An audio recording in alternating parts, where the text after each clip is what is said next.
let's talk about one of the positives of joining with the army, and that's travelling in it. And let's talk about what it's going to look like and how you're going to do it.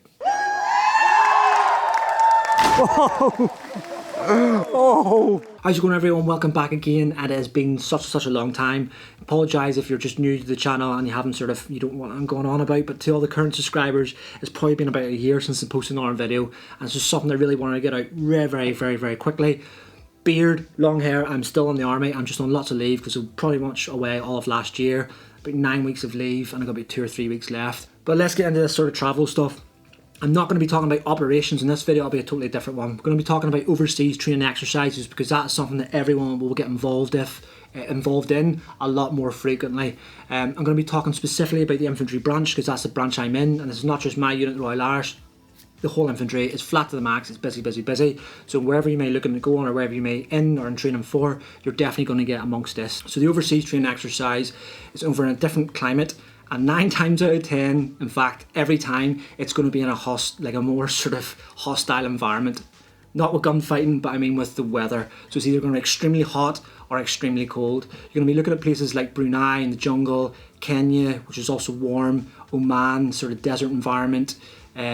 You've got Falklands, which technically isn't an exercise, but you'll do exercises there, which is freezing in the sort of winter. There's a whole host of places where you're going to go, and you will go quite frequently. I've got some friends and stuff who aren't in the sort of Royal Irish, they're in different infantry regiments, and they are as busy. So everyone is busy now doing this kind of stuff, and just a whole host of other things.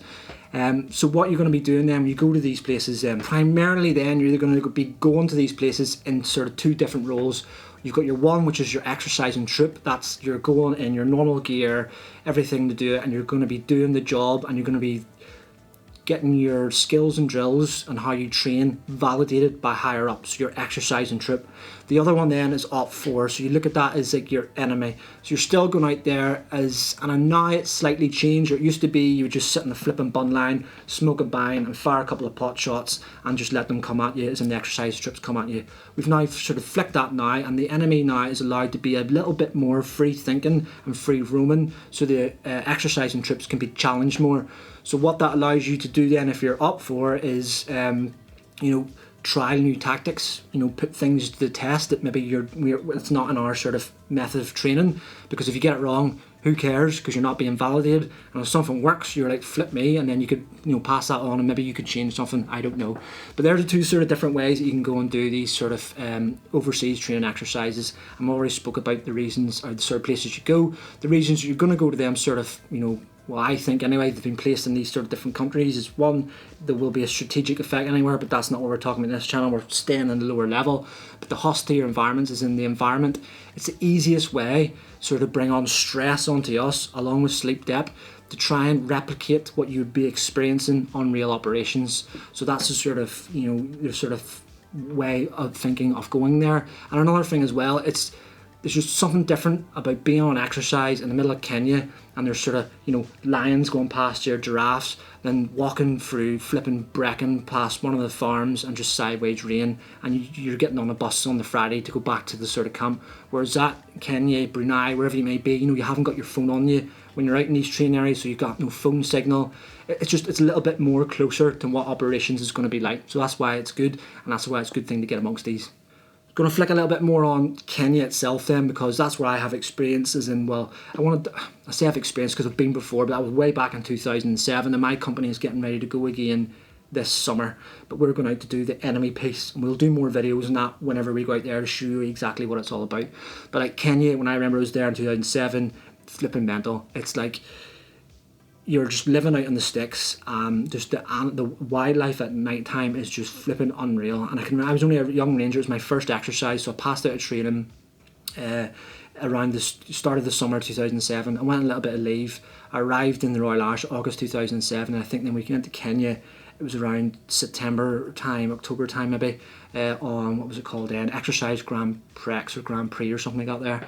And like comes from straight to Catterick, straight into this environment. It was a big eye-opener. Like when we were getting tested in navigation exercises, and you're like coming around this rock in a place called Impala Farm, and suddenly there's, I don't know if they're called a school or how you call multiple sets of baboons, but anyway, these baboons are sitting on a rock, and they're sort of, I'm only sort of like 18 years old, built like that, looking at this baboon, it turns around with traps the size of flipping Tom Hardy and sort of starts spitting at you and throwing rocks at you. You can't experience that in Brecon, and if you're whenever you go there, that's just one of these good things that are just mind blowing, and just you can't, like, money can't buy that kind of stuff. Like, you're just in amongst it, and that's the good thing about it.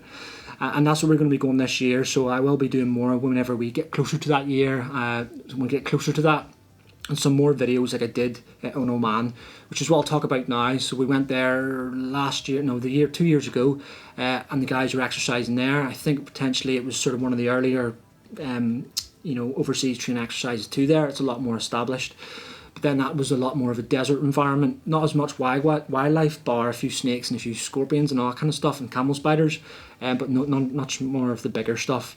But a good thing that happens at the end of these packages now, that didn't so much happen to me in Kenya when I was in 2007, is you get to experience the country you go to now at the end of it. Now this comes in the form of AT, so adventure training, or just sort of culture days are called, so seeing around the local area. Now this didn't used to happen, and it was back in where are we all now, 23, 22, 21, it was 21. It was the Defence Secretary, so Ben Wallace, had said that he didn't want soldiers to go away to these training areas, do their exercise, and then they're straight back to the UK, because realistically they haven't seen any of the places they've been. They've just seen a training area, and that's not experiencing the real culture of whatever country they've gone to. And that's all about the deal of the army, see the world, experience the world. We weren't really doing it, whereas now we are, because in Oman we finished up the exercise. I think we had like a week, and we went up north, from Dokkum up to Muscat. And then there was a whole series of activities there. There was hill walking. Whenever you say hill walking in the army, like, nah, switched off. But this was really good from the guys who went hill walking, as in the mountains they went to was a lot better views, and it felt better than your just bog standard hill walking here in the UK. You had mountain biking in the same environment. You had sailing, which the guys loved to sail. It was on the catamarans, and they sailed out to a sort of an island where there's loads of turtles and all that kind of stuff. They stayed there in the night, had a bit of a barbecue on the beach, and they were able to snorkel and dive around at the night time. And then you had a bit of a culture day as well, which is whenever you just went round Muscat, and you had a tour guide, and they showed you all the sort of older sort of buildings, and I think there's big mosques and all that kind of stuff. So you got to actually see parts of the culture. And like, I was blown away when I arrived in Muscat, because whenever we were down in Dokkum, it's a place that's being, it's still under development, and we had just spent like 8 weeks in the training area, and we thought, okay, this is going to be great. But it was like a totally different world whenever we went up to Muscat. It did to me look like a mini Dubai.